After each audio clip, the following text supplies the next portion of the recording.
budaya positif dari Ibu Fitri Aini SPD MPD CGP Angkatan 8 akan segera kita mulai. Assalamualaikum warahmatullahi wabarakatuh.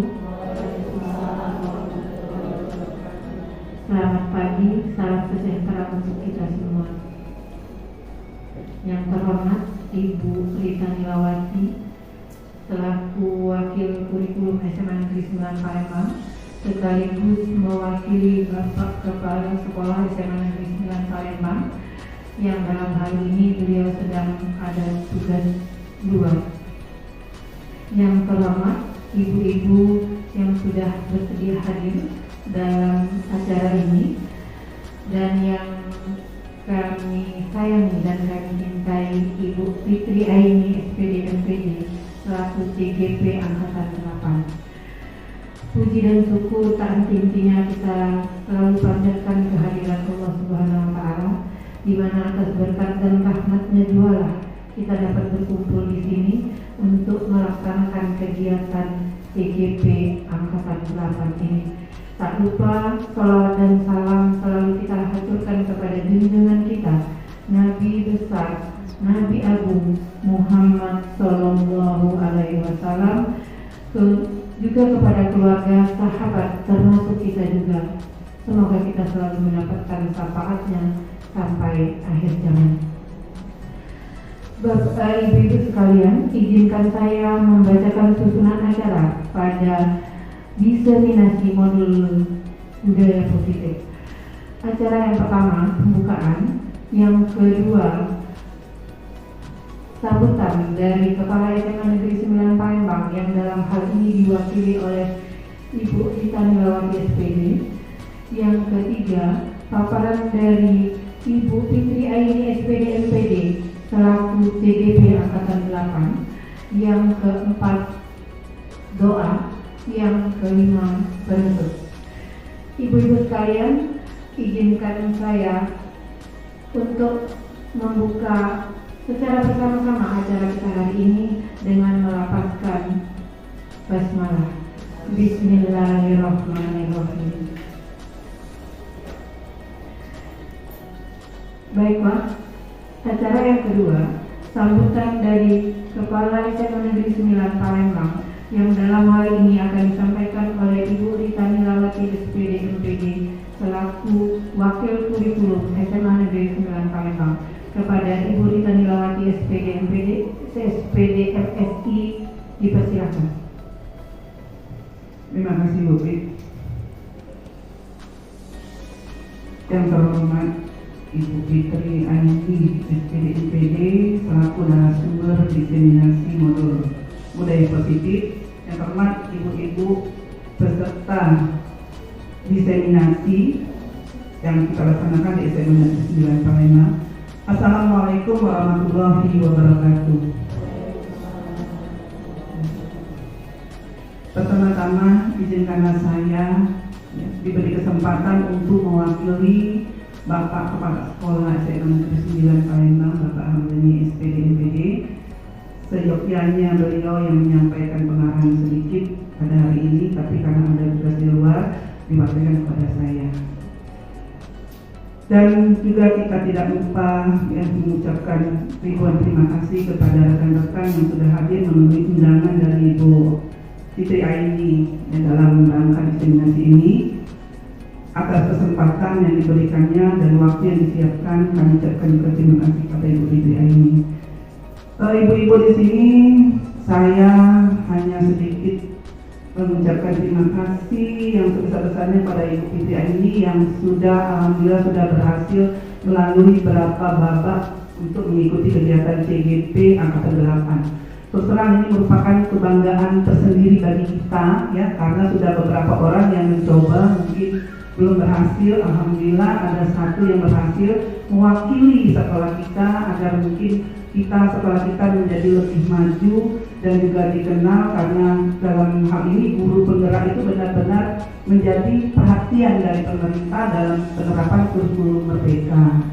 Kita doakan sama-sama semoga nanti dalam pelaksanaannya di sini Bu Fitri ini berjalan dengan lancar ya, sukses sehingga akhirnya benar-benar bisa lulus sebagai guru penggerak angkatan 8. Ya, jadi itu merupakan kebanggaan kita sendiri.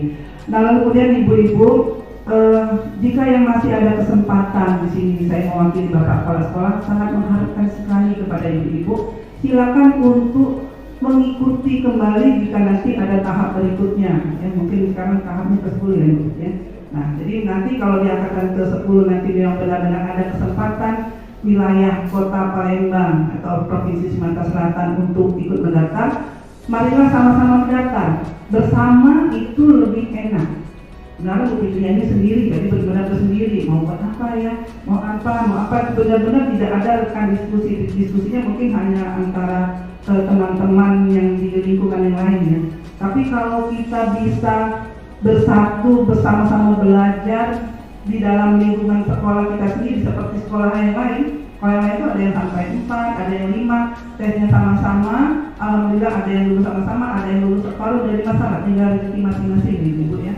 Jadi kalau belajar bersama itu tentunya lebih enak sehingga itu dapat mengimbaskan. Seperti pada hari ini mari sama-sama kita simak. Mudah-mudahan nanti apa yang diimbaskan oleh Ibu Fitri Aini ya, diseminasi itu mengimbaskan kepada kita dalam materinya budaya positif. Kita sama-sama kita ambil ya, kita lihat ya lalu kita terapkan di lingkungan kita dalam kegiatan proses belajar mengajar ya, sehingga nanti sekolah kita menjadi lebih maju ya, lebih bisa dikenal oleh sekolah-sekolah yang lain ya, dan juga menampilkan anak-anak yang tentunya kalau di budaya positif tentunya nanti anak-anak juga bertingkah laku dalam proses belajar maupun tingkah laku semuanya menuju ke hal-hal yang positif, tentunya harap seperti itu ya. Jadi sekali lagi mari sama-sama kita simak, kita dengarkan, dan insya Allah nanti akan kita laksanakan. Dan kiranya itu saja yang akan sampaikan Ibu Fi dan rekan-rekan yang lain ya. Saya akhiri wabillahi taufiq wal hidayah. Wassalamualaikum warahmatullahi wabarakatuh.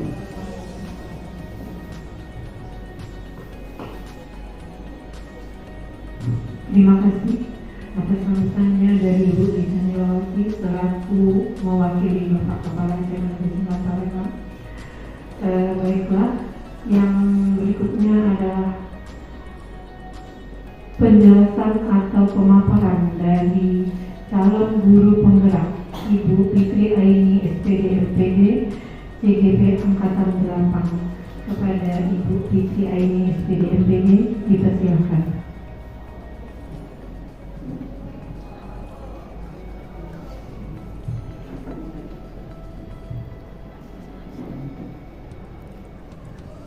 Baiklah, terima kasih kepada Ibu pembawa acara.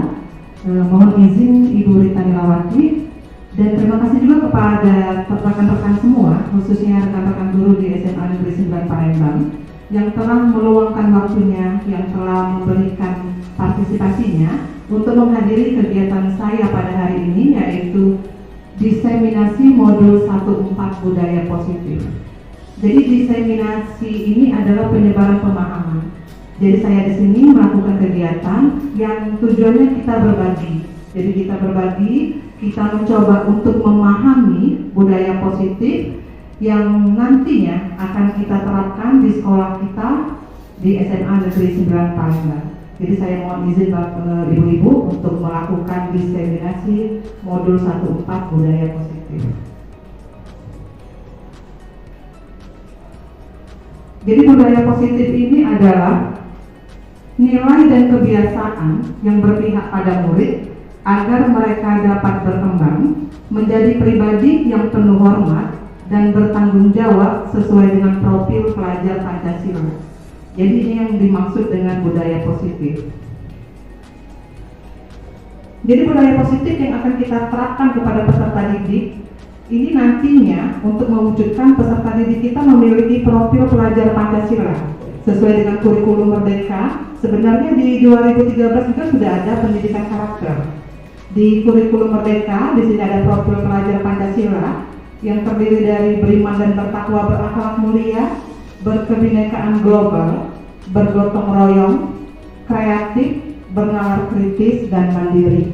Jadi tujuan kita untuk memberikan budaya positif adalah untuk menumbuhkan karakter peserta didik menuju ke karakter profil pelajar Pancasila. Di sekolah kita sudah menerapkan budaya positif, proses pembelajaran di sekolah. Di sini ada kegiatan budaya 5S. Di situ ada guru piket, ya. Jadi kita sudah menerapkan budaya 5S: salam, sapa, senyum, sopan, dan santun. Dan alhamdulillah hal ini sudah merupakan pembiasaan yang ada di sekolah kita. Nah, ini salah satu contoh dari budaya positif. Kemudian ada juga kegiatan zikir yang selalu kita rutin laksanakan pada setiap Jumat pagi. Nah, hendaknya seperti ini tetap harus dipertahankan dan tetap kita terapkan di sekolah kita. Jadi sebenarnya sekolah kita sudah melakukan budaya positif. Nah, selanjutnya, mengapa budaya positif harus diterapkan di sekolah? Jadi sesuai dengan filosofi pendidikan Ki Hajar Dewantara, itu sudah punya minat, sudah punya bakat, sudah punya potensi. Jadi kalau misalnya kertas itu mereka sudah ada garis samar-samar. Bagaimana menerangkan garis itu menjadi jelas? Nah, itulah tugas kita selaku pendidik di SMA Negeri 9 Palembang. Jadi tugas kita itu menuntun. Jadi menuntun kodrat yang sudah ada pada anak agar anak itu tumbuh dengan selamat dan bahagia. Itu filosofi dari Ki Hajar Dewantara tentang tujuan pendidikan.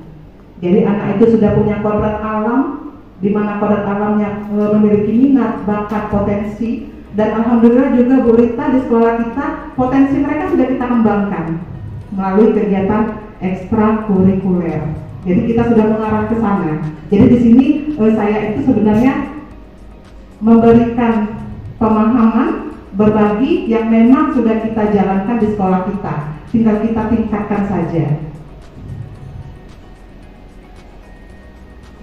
Jadi untuk budaya positif, ini konsep intinya ada perubahan paradigma belajar, ada disiplin positif, nilai-nilai kebajikan, ada kebutuhan dasar manusia, motivasi perilaku manusia, ada posisi kontrol guru, keyakinan kelas, dan segitiga restitusi.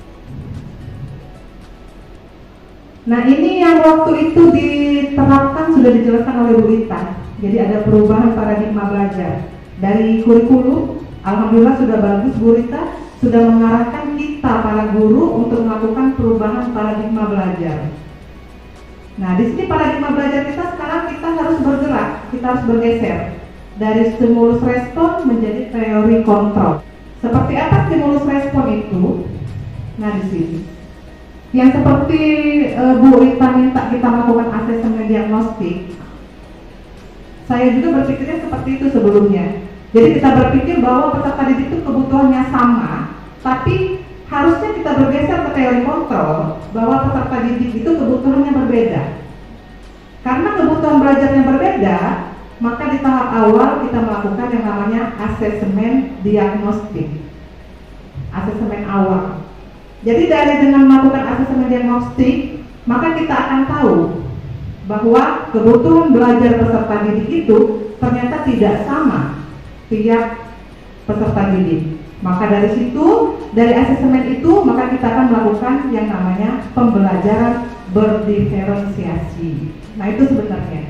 Jadi pembelajaran berdiferensiasi itu merupakan suatu pergeseran dari stimulus respon ke teori kontrol. Selain itu yang berikutnya, pada saat kita melihat peserta didik kita melakukan suatu perilaku yang tidak sesuai dengan aturan sekolah, maka kita beranggapan bahwa itu suatu kesalahan. Tapi terkadang peserta didik itu melakukan suatu kesalahan, dia itu memiliki tujuan. Nah, tujuan itu yang harus kita gali. Jadi kalau misalnya ada peserta didik membuat kesalahan, tujuannya itu untuk apa mereka? Nanti berkaitan dengan kebutuhan apa yang mereka perlukan. Jadi ini yang salah satu contoh dari stimulus respon yang harus bergeser ke teori kontrol. Selanjutnya pada saat kita memberikan penghargaan, misalnya anak bisa mengerjakan suatu soal, kita berikan penghargaan. Apakah penghargaan yang kita berikan itu dapat meningkatkan motivasi belajar anak. Kita diskusi dulu ibu-ibu sebentar, kira-kira setuju tidak setuju dengan 3 pertanyaan atau pernyataan yang ada di depan. Bagaimana ibu-ibu? Ada yang mau mewakili? Kita tidak mencari benar atau salah, tapi nanti dari sini kita akan meluruskan pemahaman, berbagi apakah hukuman itu dapat mendisiplinkan anak. Jadi kalau kita memberikan hukuman, apakah itu dapat mendisiplinkan anak ataukah hanya ada dampak-dampak yang lain yang akan terjadi pada seorang anak.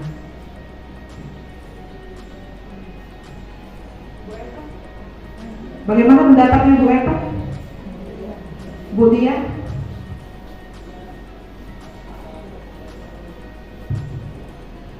Terima kasih Bu Vidya ini. Jadi masalah setuju tidak setuju dengan yang nomor 1, hukuman dapat mendisiplinkan anak.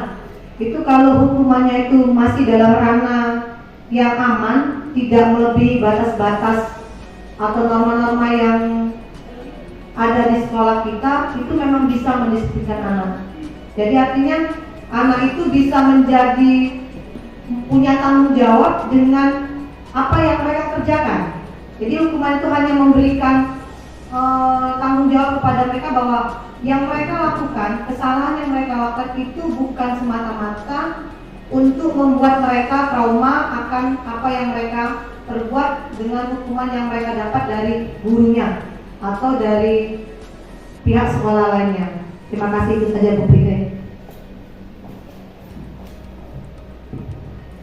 Terima kasih Bu Dia atas tanggapannya. Untuk yang nomor 1, teman-teman yang lain kalau masih ada yang ingin memberikan tanggapan, karena ini berkaitan dengan kegiatan kita sehari-hari selaku tenaga pendidik. Mas ada ibu-ibu? Kalau tidak ada, coba kita lanjutkan lagi. Jadi dari Bu Dia tadi bahwa hukuman itu Bu Dia setuju tapi tergantung dari ranahnya. Jadi seperti itu ya.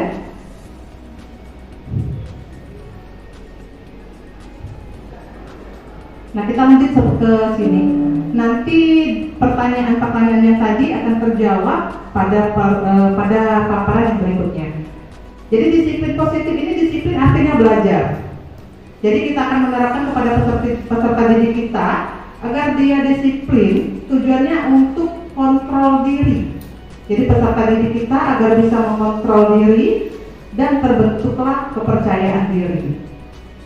Dengan disiplin positif, maka kita akan membuat murid memahami dan menyadari berdasarkan motivasi internal. Jadi bukan paksaan dari kita. Nah, itu namanya disiplin positif.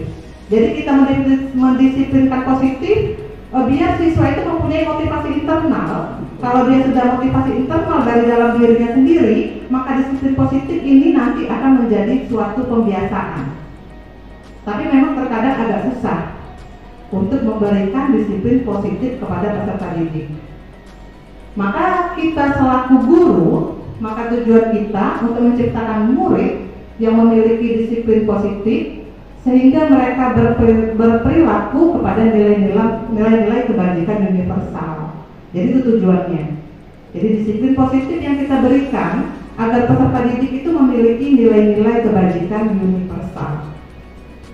Nilai-nilai kebajikan universal itu termasuk ke dalam profil pelajar Pancasila. Sekarang nanti coba kita hubungkan dengan peserta didik kita berkaitan dengan perilaku manusia. Kalau kita memberikan tugas kepada peserta didik kita, perilaku motivasi mereka yang mana? Ini ada 3. Nah, ya pada saat kita melakukan pembelajaran di kelas, kira-kira motivasi perilaku yang mana yang diambil oleh peserta didik kita? Itu yang dimotivasi pertama untuk menghindari ketidaknyamanan atau hukuman. Jadi terkadang peserta didik itu yang penting buat tugas, yang penting ngumpul, mau nyontoh punya teman atau sumber dari mana, yang penting kumpul dapat nilai. Nah, Terkadang peserta didik ada yang seperti itu. Pada perilaku yang kedua, ada juga peserta didik yang ingin mendapatkan imbalan penghargaan. Kalau misalnya gurunya pada saat ngajar, misalnya bisa memberikan permen atau memberikan yang lain, berarti kadang motivasi mereka muncul untuk mendapatkan penghargaan. Yang ketiga, siswa melakukan atau mengerjakan apa yang diminta, itu mereka ingin menjadi orang yang menghargai diri sendiri. Jadi tertanam keyakinan di dalam dirinya, oh ini memang tugas saya, oh ini memang saya harus belajar, maka memang harus saya kerjakan. Nah itu yang ketiga. Jadi kalau kita lihat bagaimana selama ini kita memberikan pembelajaran kepada siswa, maka kita bisa lihat di kelas itu paling banyak yang mana? Yang mana Bu Fitri? Yang satu. Ya. Yang lain bagaimana ibu-ibu? Dua juga bisa. Yang mana yang paling sedikit motivasinya? Yang nomor 3. Sama saya juga. Jadi anak-anak itu kadang yang penting, yang penting kumpul. Daripada lagi dapat hukuman, lebih baik kita kumpul. Jadi yang di nomor 1 dan juga terkadang di nomor 2. Ya. Yang mana dari 3 ini yang bagus untuk peserta didik, yang harus kita tanamkan? Yang nomor 3. Alhamdulillah, guru-guru SMA Negeri 9 Bu Rita, ya mereka memiliki suatu kesadaran bahwa yang nomor 3 ini yang harus ditumbuhkan pada peserta didik, walaupun Bu Rita, Bu Fitri mungkin agak susah. Ya, kadang tergantung siswanya tergantung dengan kondisi lingkungan di mana mereka berada. Tapi kita akan mencoba dari diseminasi yang saya berikan, kita akan coba walaupun jalan untuk mencapai kesuksesan, jalan untuk mencapai tujuan kita itu mungkin agak terasa berat.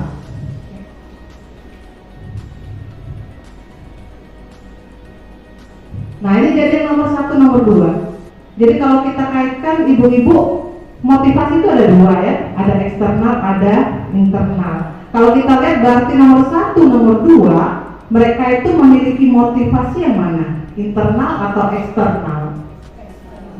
Yang eksternal. Jadi nomor 1 dengan nomor 2, ini mereka sifatnya eksternal. Jadi bagaimana biar mereka memiliki motivasi internal?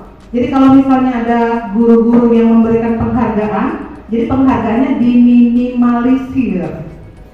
Walaupun terkadang pemberian penghargaan itu bisa memunculkan motivasi mereka untuk bersaing dengan teman-temannya. Cuma di sini berarti harus diminimalisir untuk pemberian penghargaan. Nah, coba Bapak Ibu, manakah yang hukuman, manakah yang konsekuensi? Yang pertama itu ada mencatat 100 kali di dalam buku kalimat. Jadi siswa itu terlambat. Jadi kita minta dia untuk mencatat di bukunya sebanyak 100 kali. Saya tidak akan terlambat lagi. Maka yang kita berikan ini dalam bentuk hukuman atau konsekuensi. Sepakat ibu-ibu menjawab hukuman. Yang kedua, dia terlambat hadir di sekolah, maka nanti ada bapak ibu guru yang menyuruhnya lari kamu keliling lapangan basket 2 kali. Maka yang dilakukan oleh guru tersebut kategorinya hukuman atau konsekuensi. Karena terlambat maka disuruh lari. Hukuman. Ya, lanjut. Sepertinya alhamdulillah pemahaman teman-teman ini sudah dapat. Yang ketiga, murid diminta untuk push up 15 kali karena tidak menggunakan masker ke sekolah. Ini sudah jelas hukuman. Yang keempat, menggantikan kertas tugas teman yang telah dicoret-coret. Konsekuensi. Yang berikutnya, membersihkan tumpahan air di meja tulis karena tersenggol pada saat belajar. Konsekuensi. Murid disuruh untuk mengenakan sepatu seharian di sekolah karena tidak mengenakan sepatu hitam. Jadi mungkin bukan murid disuruh ya, murid disuruh untuk melepaskan sepatu seharian di sekolah. Jadi tidak ada sepatu karena sepatunya tidak hitam, sepatunya kita ambil, dia tidak menggunakan alas kaki. Hukuman. Lari mengelilingi lapangan basket 2 kali karena terlambat 10 menit untuk pelajaran PJOK. Ini berkaitan dengan pelajaran PJOK, jadi disuruh lari. Hukuman atau konsekuensi?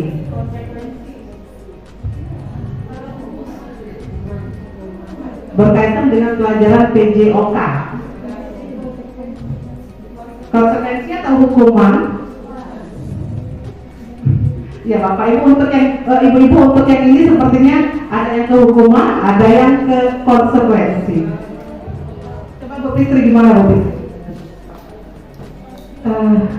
Kalau menurut nalar saya Bu Fitri ini yang mungkin nalarnya agak lambat karena berhubungan dengan pelajaran PJOK, saya pikir itu bisa masuk ke konsekuensi karena di PJOK ada pembelajaran tentang basket dan olahraga.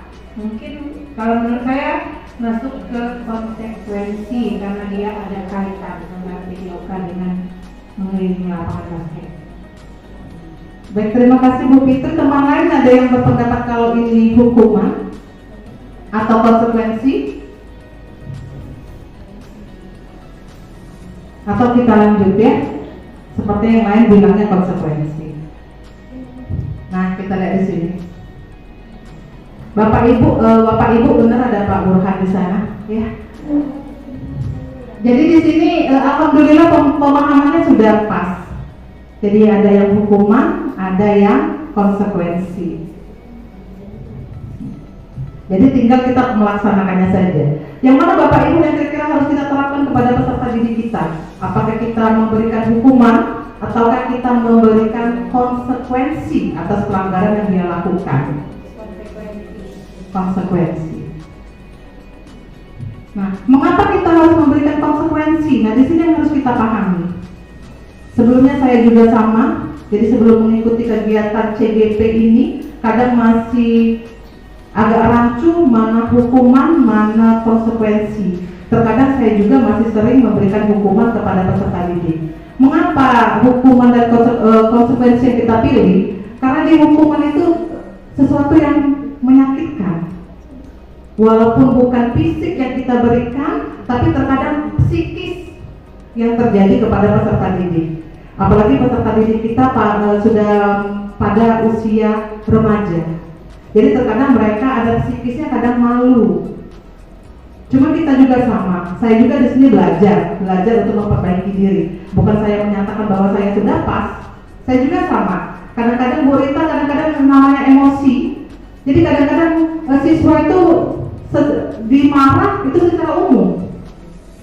Kalau dari materi pemahaman yang kita sampaikan pada hari ini, yang saya sampaikan dan juga kita sama-sama berbagi, bahwa yang dilakukan itu ternyata termasuk hukuman psikis. Walaupun kita tidak menggunakan hukuman secara fisik, tapi psikis peserta didik yang terlibat di sana. Sedangkan kalau konsekuensi, nah tadi seperti ada yang Ibu yang ngomong, tergantung kesepakatan. Jadi kalau kesepakatan berarti itu maksudnya konsekuensi. Jadi kita sudah punya kesepakatan dengan siswa. Kalau kamu datang terlambat pada pelajaran olahraga saya, maka kamu harus keliling lapangan. Nah itu namanya konsekuensi. Jadi konsekuensi itu harus dua arah. Jadi kita buat kesepakatan dulu dengan siswa. Kalau tugas Ibu minta kumpul hari ini, ternyata hari ini tidak kamu kumpul, maka konsekuensinya nilai yang akan Ibu berikan berkurang. Nah, kalau siswa sepakat, berarti itu namanya konsekuensi.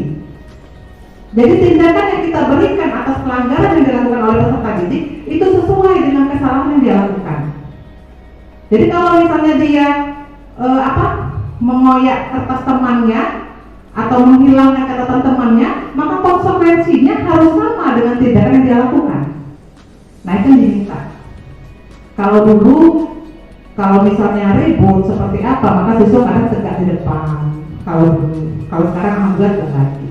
Ya, jadi kita harus menjaga juga psikis dari peserta didik kita, karena mereka ada rasa malu. Karena rasa malu, kadang dia memberontak. Nah pada saat dia memberontak itulah terjadi perdebatan antara guru dengan murid. Itu yang harus kita hindari. Jadi alhamdulillah di sini pemahamannya. Jadi yang akan kita lakukan itu adalah konsekuensi, tapi konsekuensi yang memang sudah disepakati bersama dengan peserta didik. Nah, selanjutnya, pada saat siswa melakukan pelanggaran, maka apa yang kita lakukan? Di sini ada yang namanya restitusi. Jadi restitusi ini adalah proses kita menciptakan kondisi bagi murid untuk dia dapat memperbaiki kesalahannya, sehingga dia dapat kembali ke kelompoknya. Jadi pada saat dia melakukan kesalahan, pada saat kita mengatasi bagaimana permasalahan tersebut, nah disitulah namanya kita melakukan restitusi, agar peserta didik itu tahu bahwa dia bersalah, tapi tidak menghilangkan jati dirinya. Jadi pada saat dia kembali ke teman-temannya, maka dia tidak ada rasa psikis, rasa malunya, tapi dia harus sadar bahwa dia salah. Nah itu yang akan kita terapkan. Seperti saya katakan, sama, jadi sama-sama kita belajar semua. Ini ciri-ciri restitusi. Jadi bukan untuk menebus kesalahan, namun peserta didik kita suruh belajar dari kesalahan. Di sini alhamdulillah ya, kalau siswa terlambat maka kita kumpulkan, karena kegiatan pagi kita adalah tadarus, maka mereka kita suruh tadarus. Nah itu sudah konsekuensi namanya. Jadi siswanya belajar dari kesalahan tersebut agar dia tidak mengulangi lagi kesalahannya. Jadi beberapa budaya positif alhamdulillah di SMA 9 sudah diterapkan. Kita juga sudah memberikan konsekuensi kepada peserta didik kita, bukan hukuman yang kita berikan. Jadi kalau pemahaman saya selama di SMA Negeri 9 ini, alhamdulillah, jadi bukan hukuman yang kita berikan, tapi kita sudah memberikan konsekuensi kita kepada peserta didik. Jadi tinggal kita tingkatkan, kita pertahankan. Nah selanjutnya, bagaimana biar konsekuensinya bisa berjalan? Karena konsekuensi dari dua arah, maka kita lakukan keyakinan kelas. Jadi di tahap awal Bapak Ibu, karena ini baru masuk semester, kalau Bapak Ibu ingin menerapkan keyakinan kelas silakan. Karena nanti tujuannya keyakinan kelas untuk memberikan konsekuensi bila peserta didik melakukan pelanggaran. Seperti apa bentuknya? Nah, diingat bahwa keyakinan kelasnya harus sepakat dengan peserta didik. Karena tujuannya pada saat dia melanggar, maka dia tahu bahwa pelanggaran itu konsekuensinya apa. Guru membuat kesepakatan dengan siswa untuk membentuk keyakinan kelas. Keyakinan kelasnya berupa pernyataan universal, mudah diingat, dipahami oleh semua warga kelas. Jadi Bapak Ibu sama, saya juga mulai menerapkan. Maka pada saat kita pertama masuk ke kelas, maka buatlah dulu keyakinan kelas yang kita minta. Jadi siswa nanti pada saat dia melanggar tidak akan protes banyak-banyak. Selagi dia ingat keyakinan kelas, tunjukkan ini keyakinan kelas kita.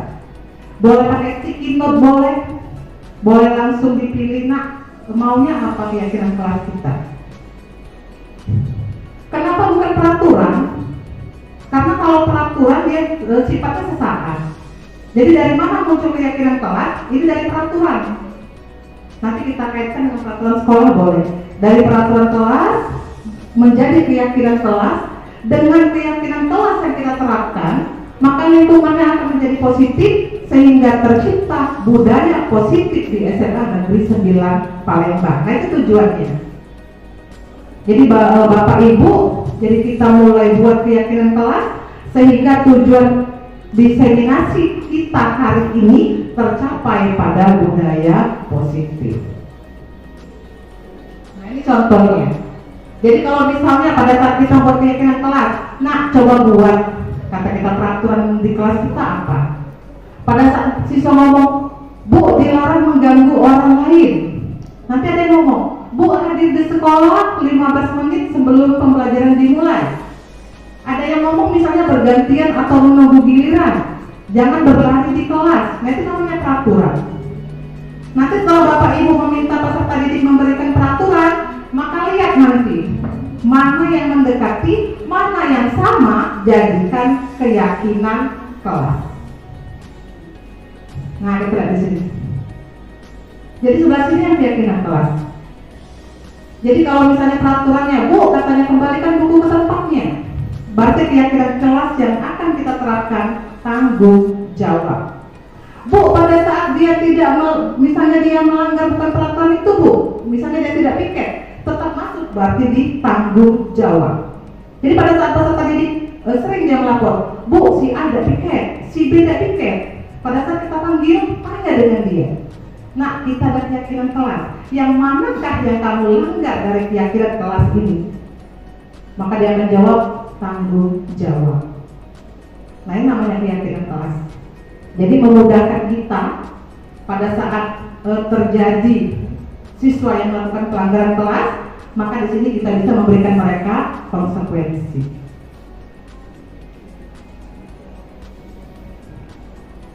Nah, ini kebutuhan dasar. Mungkin Bapak Ibu pernah jumpai ya peserta didik kita. Ada yang kadang agak agak aneh mungkin di kelas. Mengapa dia agak aneh? Ada yang menyendiri misalnya. Ada yang selalu mencari perhatian. Ada yang selalu ribut di kelas. Dia ribut kita cuekkan. Dia ribut kita cuekkan. Kadang-kadang peserta didik itu punya tujuan. Seperti kasus misalnya mereka melakukan suatu pelanggaran pada saat istirahat. Mereka memiliki kebutuhan, walaupun kebutuhan itu sesuatu hal yang tidak dibenarkan di sekolah. Karena pada dasarnya kita manusia memiliki kebutuhan dasar. Jadi terkadang siswa itu pada saat dia melakukan kesalahan, terkadang ingin menarik perhatian. Kalau dia ingin menarik perhatian, apalagi kalau gurunya cantik, masih muda, ya, kadang-kadang siswanya ingin diperhatikan, apalagi siswa kita siswa SMA. Nah, pada saat dia ingin merasa diperhatikan, berarti peserta didik itu butuh belonging. Berarti dia ingin diperhatikan, dia ingin diterima, dia ingin disayang. Terkadang ada peserta didik yang seperti itu. Kemudian ada juga peserta didik yang pada saat tugasnya tidak kita koreksi, kadang dia bertanya, Bu, ulangannya kenapa belum dibagikan? Bu, tugasnya sudah saya kerjakan, kenapa belum dikembalikan? Berarti dia ingin tahu bagaimana power, bagaimana kekuatan dia, bagaimana penguasaan dia terhadap materi yang telah kita berikan. Terkadang seperti itu. Ada juga peserta didik yang freedom, ingin bebas. Jadi kadang-kadang peserta didik itu ada yang agak menimbulkan kebebasannya. Kadang-kadang siswa itu bosan dengan pelajaran kita, bosan dengan gurunya. Mengapa bosan? Misalnya pada saat kita mengajar seperti itu saja, misalnya Bu Rita, misalnya ada yang suruh mencatat terus. Nah, kalau dia membuat suatu tindakan yang melanggar, pada saat kita tanya, mungkin siswanya ingin yang ini, freedom, bebas. Misalnya dikasih LKPD terus. Ini pernah ada yang itu kemarin, Bu, capek Bu kerjaan LKPD terus. Nah, di sini dia mulai memberontak. Tidak buat. Kenapa tidak buat? Bu, terkacar-kacar mengerjakan LKPD.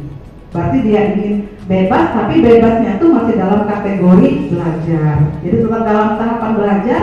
Jadi kita kasih variasi pembelajaran yang lain. Jadi yang ditekankan di sini adalah bahwa peserta didik melakukan suatu kegiatan itu punya tujuan, walaupun tujuannya itu tidak sesuai dengan aturan yang ada di sekolah. Maka dari situlah harus kita disiplinkan, kita lakukan disiplin positif.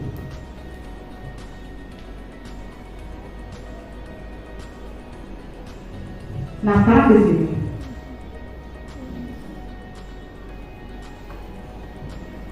Nah, dari sini ada posisi kontrol. Nanti Bapak Ibu silakan lihat kalian atau kita, saya juga sama, itu berada di posisi kontrol yang mana.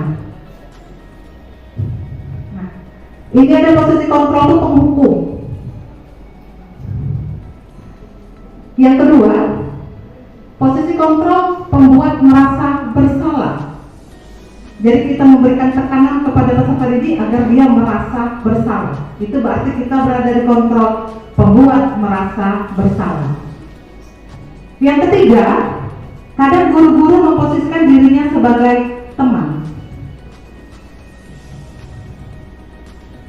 Yang keempat, posisi kontrol guru sebagai pemantau. Yang kelima sebagai manajer. Bapak Ibu mungkin bisa merasakan, ya, di posisi manakah kita? Ya, mungkin 5-5-nya Bapak, Ibu-ibu ya. Mana yang paling banyak Bu Rita?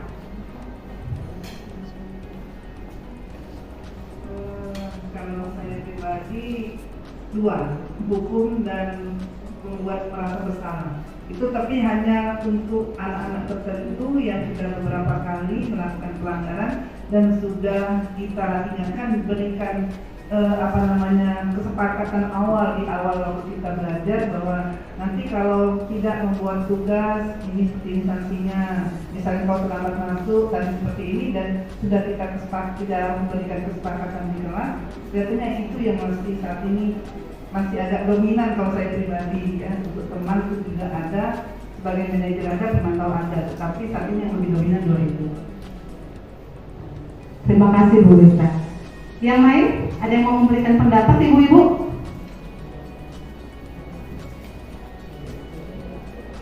Kalau Bu Lili posisinya yang mana Bu Lili? Pemantau. Kalau Bu Maria? Teman. Ya. Kita lihat kategori ini sebenarnya Bapak Ibu sudah paham bahwa penghukum itu seperti apa. Cuma ada baiknya kalau saya paparkan dulu. Nah ini kalau penghukum. Jadi seorang penghukum bisa menggunakan hukuman fisik maupun verbal. Kata-kata yang umum dia keluarkan, patuhi aturan saya atau awas. Kamu selalu saja salah. Nah, itu penghukum. Guru seperti ini senantiasa percaya hanya ada satu cara agar pembelajaran bisa berhasil. Nah itu penghukum. Jadi dia beranggapan bahwa kalau saya kasih hukuman, maka dia akan mengikuti apa yang saya minta. Nah itu namanya penghukum. Tapi terkadang-kadang tergantung kondisinya Bu Rita ya. Kalau pada peserta didik yang kadang sudah berapa kali, terkadang penghukumin yang kita terapkan. Nah ini kalau pembuat merasa bersalah, biasanya kalimat yang dikeluarkan yang lembut, seperti kata yang Bu Rita tadi, ya, membuat orang laki. Jadi tujuannya membuat peserta didik itu merasa bahwa dia bersalah, biar ada penyesalan dan akan menuruti apa yang kita minta. Nah itu membuat merasa bersalah. Jadi misalnya, nak, ibu ini sudah capek bermalam-malam buat materi, tapi kamu tidak mendengarkan. Atau nak, ibu ini sudah membuat soal yang sesuai dengan kemampuan kalian masing-masing, tapi pada saat kamu kerjakan hanya berapa menit sudah selesai. Nah itu namanya pembuat merasa bersalah. Ya, jadi kita menanamkan pada diri peserta didik bahwa dia bersalah. Itu pembuat merasa bersalah. Ini teman. Jadi teman ini terjadi hubungan baik dan humor untuk mempengaruhi seseorang. Jadi pada saat kita minta siswa mengerjakan tugas, ayolah nak, bantu ibu, kerjakanlah tugasnya. Ayo nak, piketlah. Kalau tidak piket, nanti kelas kita kotor, nanti ibu kena tegur kepala sekolah. Nah itu juga bisa sebagai teman. Ayolah nak, kan sudah berapa kali ibu bilang, tolong kerjakanlah, yang penting kamu buat dulu. Nah itu sebagai teman. Jadi lemah lembut, berkata lebih humor kadang kepada peserta didik, berarti posisi kita berada pada posisi kontrol sebagai teman. Ini pemantau. Pemantau ini berdasarkan peraturan-peraturan dan konsekuensi. Jadi dia akan memantau peserta didiknya. Pada saat peserta didiknya melakukan pelanggaran, maka dia akan mulai memberikan, kamu melakukan pelanggaran ini, maka konsekuensinya ini. Nah itu pemantau. Jadi misalnya, apa yang telah kamu lakukan? Kamu mencoret-coret buku teman. Berarti apa konsekuensi sanksinya. Nah, itu pemantau. Jadi terkadang pemantaunya berdasarkan data. Misalnya, kamu sudah 10 kali tidak hadir, maka sanksinya atau konsekuensinya seperti ini. Nah, itu pemantau.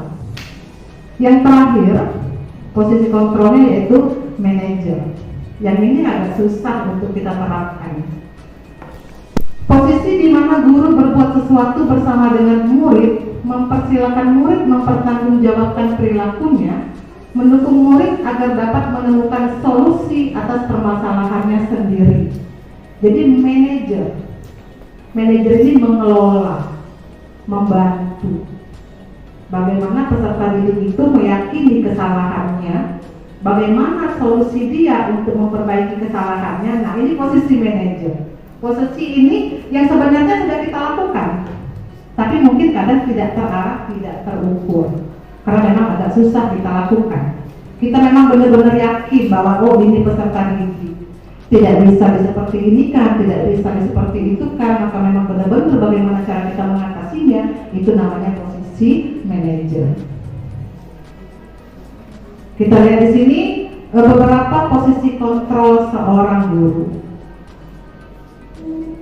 Sudah disebutkan bahwa dari kelima kontrol, maka yang harus kita capai itu adalah pada posisi seorang manajer. Walaupun dalam pelaksanaannya kita harus secara bertahap. Di sini kita coba dulu, ya. Di sini ada pernyataan-pernyataan. Nah, siapa yang mengatakan posisi kontrol? Dari kita lihat tayangan video tadi. Di sini ada saya kecewa sekali dengan kamu. Berarti guru itu berada pada posisi kontrol yang mana, Ibu?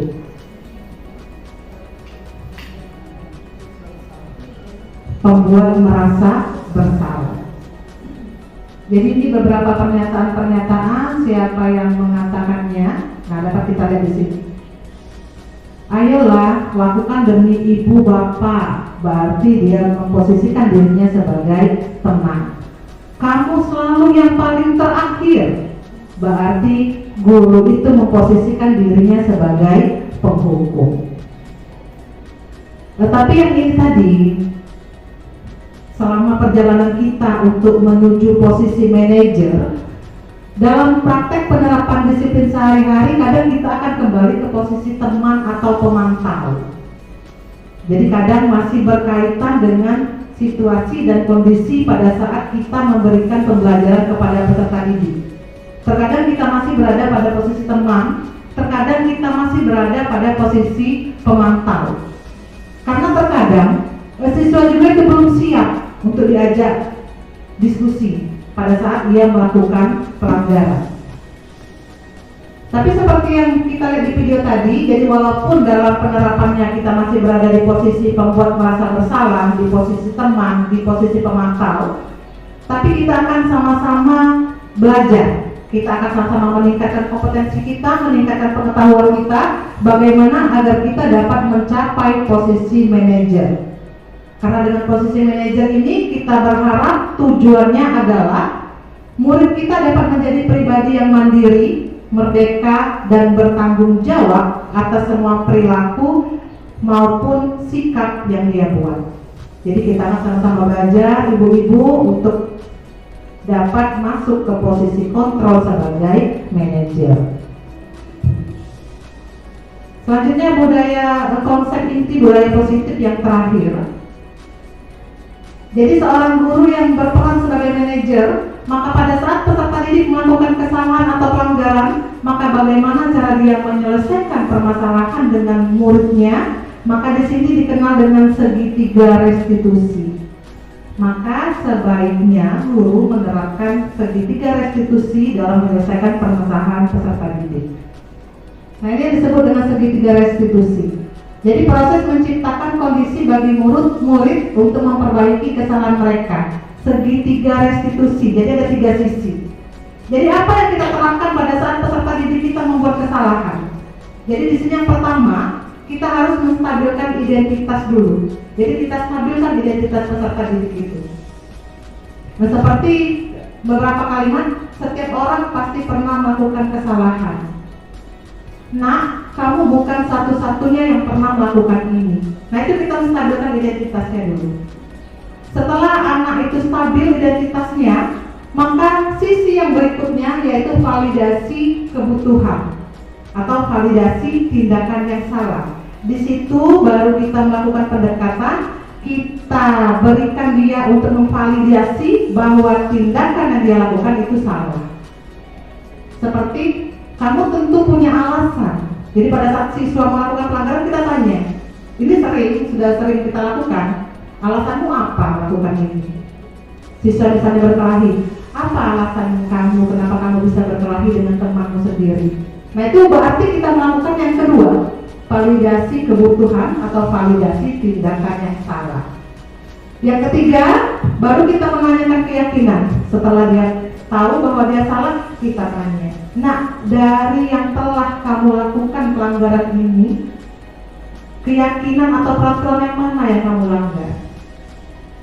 Apa kira-kira konsekuensinya?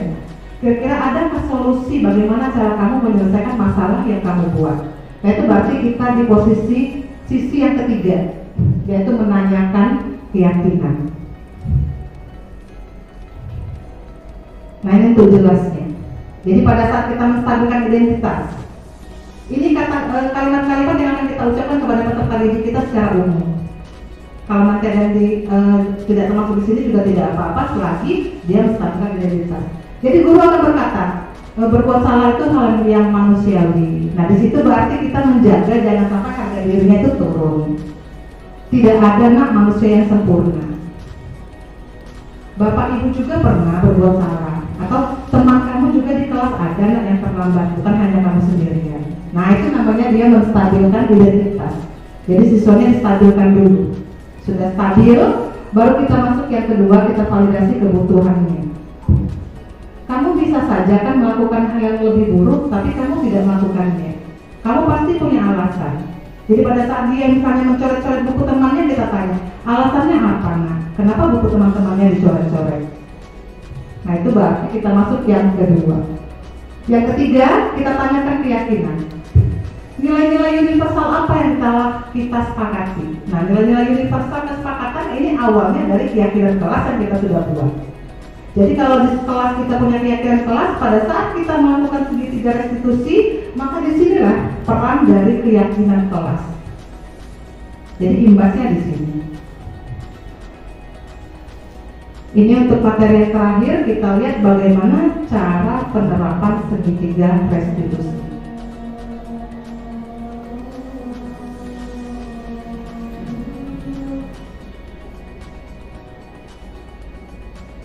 Itu contoh penerapan segitiga restitusi. Jadi kalau di sini dia sudah memanggil Eka ya tadi sudah memanggil, kemudian mungkin dia nanti akan klarifikasi lagi dengan siswa berikutnya, nanti bisa dipertemukan, kemudian nanti akan mendapatkan penyelesaian. Jadi itu yang namanya segitiga restitusi. Memang susah Bapak Ibu, cuma saya juga baru dapat dari sinilah. Dan saya juga akan mencoba untuk memperbaiki pembelajaran yang akan saya lakukan. Jadi kita sama-sama berusaha Bapak Ibu, semoga kita bisa menerapkan apa yang sudah saya bagikan mengenai pemahaman budaya positif. Sampai di sini Bapak Ibu, apakah ada yang mau ditanyakan? Apakah sudah, insya Allah sudah paham dengan kegiatan diseminasi yang saya berikan pada budaya positif hari ini? Ada yang mau memberikan tanggapan atau ada yang mau dipertanyakan kembali? Bagaimana dengan Bu Rita selaku wakil kurikulum, apakah sudah cukup Bu Rita untuk diseminasi hari ini? Terima kasih Bu Rita. Mungkin ya teman-teman yang semuanya, dari yang 5 kontrol tadi ya, kalau kita melihat ini sebenarnya semuanya kita melakukan tanpa kita sadari. Saya merasa seperti tadi bilangnya saya ini penghukum ya, saya ini selalu membuat rasa bersalah, padahal saya juga pernah melakukan sebagai manajer ya, tapi kita tidak sadar itu loh yang namanya manajer ya. Waktu kita melihat anak ada ribut juga kan pasti kita panggil kamu atau tidak mengerjakan tugas sesuai kesepakatan kelas, kita berikan hukuman apa, tapi kan sebenarnya kenapa tidak mengerjakan tugasnya ya. Ada apa? Nah, itu sebenarnya sudah kita lakukan ya. Ya, kalau saya pribadi sudah melakukan dan saya juga rasa teman-teman juga sudah melakukan. Semoga nanti setelah mendengarkan ini kita lebih paham posisi kontrol kita seorang guru, sehingga kita semuanya bisa memposisikan kondisi kontrol kita sebagai guru, sebagai seorang manajer tadi, guru manajer ya, sehingga kita mendapatkan siswa kita yang lebih berbudaya positif, lebih menghargai sesama teman, menghargai sesama guru ya, dan menghargai semua yang ada di institusi ada di sekolah kita. Dan mungkin itu saja yang saya sampaikan. Terima kasih Bu Rita tanggapannya. Terima kasih juga dukungannya kepada Bu Rita selaku Bapak Kurikulum di SMA Negeri 9 Palembang. Demikianlah juga ibu-ibu yang sudah meluangkan waktunya. Terima kasih banyak sudah mendengarkan pemaparan kita dengan tujuan semoga kita dapat menerapkan budaya positif yang ada untuk kemajuan dan juga pembinaan karakter, pembentukan karakter peserta didik kita sehingga dapat mencapai tujuan pendidikan yang sesuai dengan filosofi Ki Hajar Dewantara, dan juga semoga peserta didik kita dapat mencapai atau menuju perilaku sesuai dengan profil pelajar Pancasila. Demikianlah diseminasi saya pada hari ini mengenai budaya positif. Apabila ada yang salah saya mohon maaf, dan kepada Allah saya mohon ampun, dan saya kembalikan kepada pembawa acara. Terima kasih.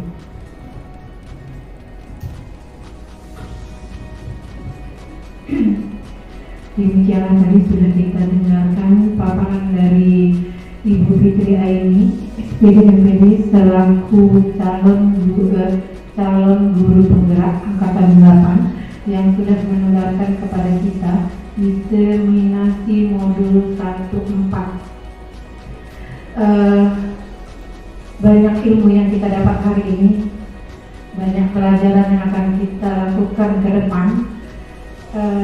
Saya selaku MC mengambil satu pembelajaran bahwa ketika kita sudah menyepakati sesuatu dengan siswa, maka itu menjadi sebuah konsekuensi, dan itu ternyata boleh asal sudah kita sepakati dahulu dengan siswa dan siswanya bersedia.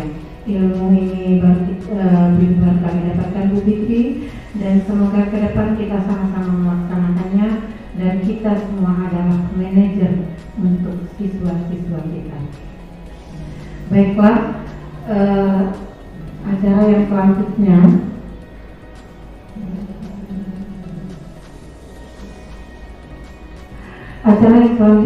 penutup.